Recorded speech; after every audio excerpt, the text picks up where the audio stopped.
Barangay Hinebra Trade, James Lapot mga bro, ililipat kaya ni Boss Alfrancis Chua at Renel Hognatan sinabi kay Brownlee. So nasa poder na nga ulit ng Meralco Bolts itong si Justin Brownlee mga bro, nag-iinsayo para sa kanilang paparating na laban sa EASL kalaban ang Ryukyu Golden Kings. Pero may kumakalat nga na balita ngayon mga bro patungkol sa naging pahayag ni Renel Hognatan matapos daw nitong sabihin na hindi niya naging idol si Justin Brownlee. Mas idol pa daw niya si Allen Durham. Umani nga ito ng sari-saring opinion pero karamihan nga ay pinuna itong si Renel Hognatan, lalo na ng mga fans nitong Barangay Hinebra at ni Justin Brownlee. Ayon sa kanila ay hindi pa daw nakakamove on itong si Renel Hognatan matapos paiyakin ni Justin Brownlee ang Meralco Bolts ng 4 na beses. Well, para sa akin mga bro, hindi rin talaga natin masisisi itong si Renel Hognatan kung bakit ayaw niya kay Justin Brownlee. Ito kasing si Brownlee ang naging malaking tinik sa kanilang inaasam-asam na kampyonato noon.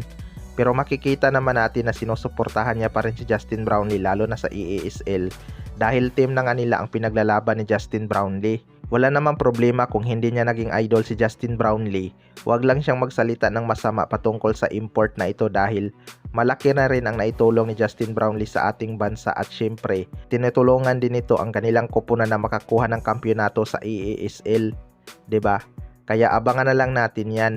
Sa kabilang banda naman mga bro, Barangay Hinebra Trade, James Lapot ililipat kaya ni Boss Alfrancis Chua.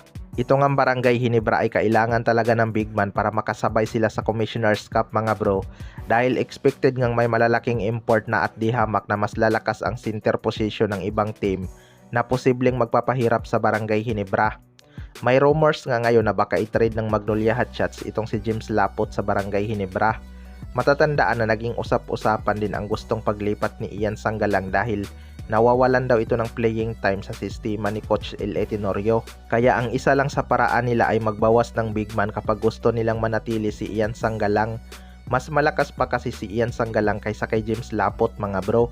Malaki lang tong si James Lapot pero hindi nga ganun kalaki sa laruan ni Ian Sanggalang. Kaya lang mag-sister team nga ang dalawang yan kaya kailangan nila ng isang conduit team pag nagkataon. Makakatulong na rin siguro tong si James Lapot sa Barangay Hinebra mga bro. Napapalabas naman na kahit papaano ni L.A. Tenorio ang potensyal nito. Kailangan lang nito magkaroon ng mahabang playing time. Medyo tumaas talaga ang kalidad ng kanyang laro matapos siyang bigyan ni Coach L.A. Tenorio ng playing time. 'Di ba? Kailangan lang nitong ma-develop ang kanyang laro sa ilalim at magkaroon ng magandang footwork tulad ni Jonmar Pajardo. Kaya tingnan na lang natin 'yan. Kayo mga bro, ano masasabi nyo tungkol dito?